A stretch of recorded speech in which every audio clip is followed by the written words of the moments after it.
రైతు మిత్రులకు నమస్కారం. ఈ వీడియోలో పులివెందుల మరియు అనంతపురం మార్కెట్‌లోని చిన్ని రేట్లయితే తెలుసుకుందాం.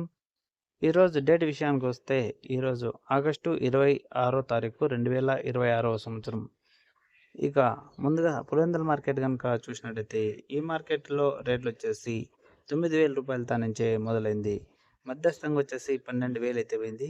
ఇక టాప్ రేట్ విషయానికొస్తే 17,000 అనేది ఈ మార్కెట్‌లో టాప్ రేట్‌గా పోవడం అయితే జరిగింది. Next Anantapuram market. ఈ మార్కెట్‌కొచ్చేసి 835 టన్నుల కాయలైతే వచ్చినాయి. ఇక రేట్ల విషయానికొస్తే ఈరోజు రూ. 7,000 తానుంచే మొదలైంది. మధ్యస్థంగా 13,000 అయితే పోయింది. టాప్ రేట్ విషయానికొస్తే ఈరోజు 15,500 అయితే ఈ మార్కెట్‌లో టాప్ రేట్‌గా పోవడం అయితే జరిగింది. ఓకే ఫ్రెండ్స్, ఈ ఇన్ఫర్మేషన్ మీకు ఉపయోగపడుతుంది అనుకుంటే లైక్ కొట్టి సబ్స్క్రైబ్ చేసుకోండి. Thank you for watching. జై హింద్.